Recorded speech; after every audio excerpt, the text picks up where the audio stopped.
Hello and welcome to F1 2014, where today I am playing scenario mode.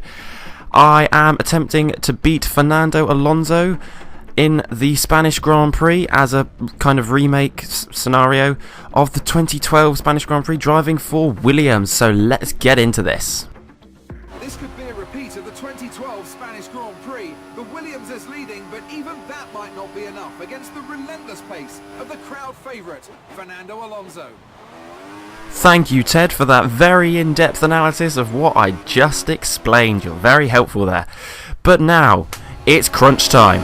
As we fly onto the track, lap 64 out of 66, we have 3 laps to go. Fernando Alonso is 0.4 seconds behind us. We fly towards turn 1.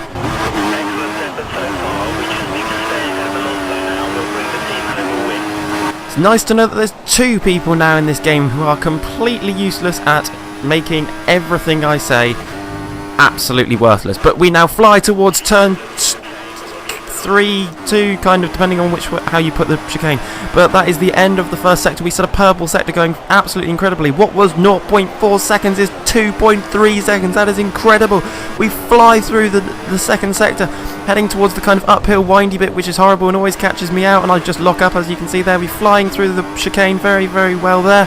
We come in towards the next right-hander, just clipping the apex, lovely, and clipping the outside apex. That is textbook. That is absolutely perfect. As we fly towards the next sector, we make it purple again, fastest through the first 2 sectors. You can see 2.9 seconds. We've taken another 0.7. Yeah, no, I can't do maths.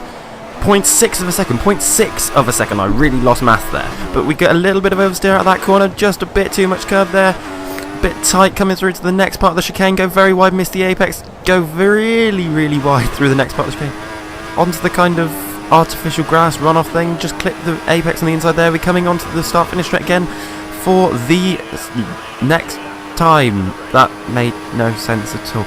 3.6 seconds is the gap, though. We have taken a huge amount of time out of Alonso. You can't even see him on the map now. A new purple fastest lap there as we go through the first chicane.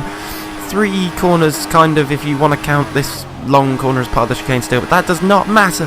850 feet in front of Alonso. As we come to the end of the first sector, we go red.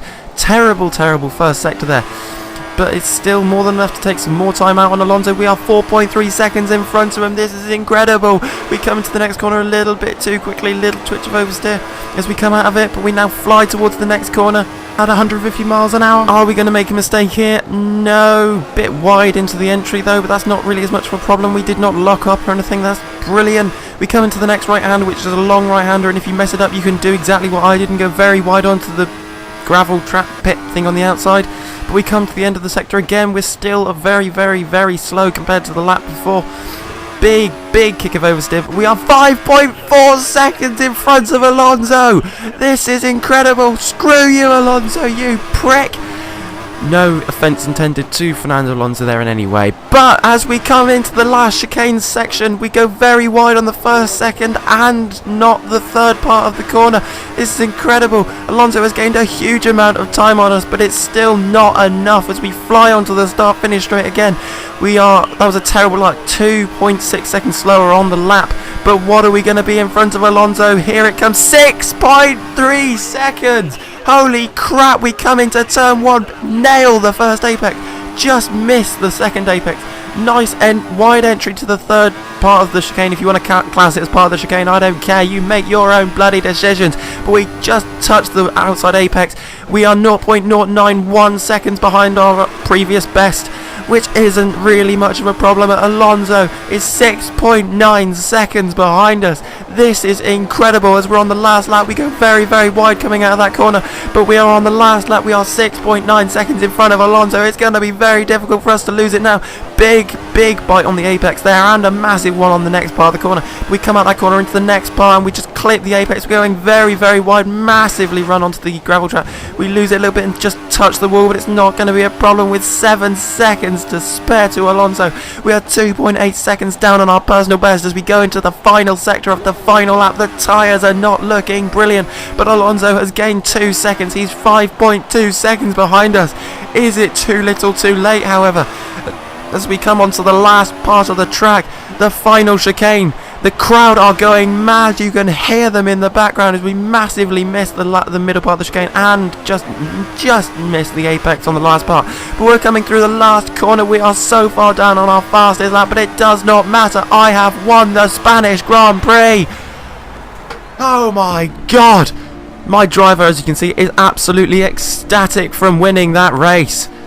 Cool, calm, collect, that's what he signifies there. Bloody hell.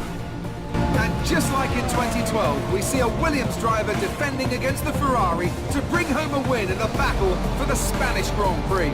Thank you, Ted, for that another brilliantly insightful update on what I just did and explained. But that is that scenario passed. Wow. Just wow. Just wow. Hold on a minute. Really? Really? Really, Codemasters? Massa? Come on. Anyway, if you enjoyed this video, please leave a like and a comment underneath. If you wish to see more, please hit the subscribe button on the left hand side of your screen now. Thank you very, very much for watching, and I will see you guys next time.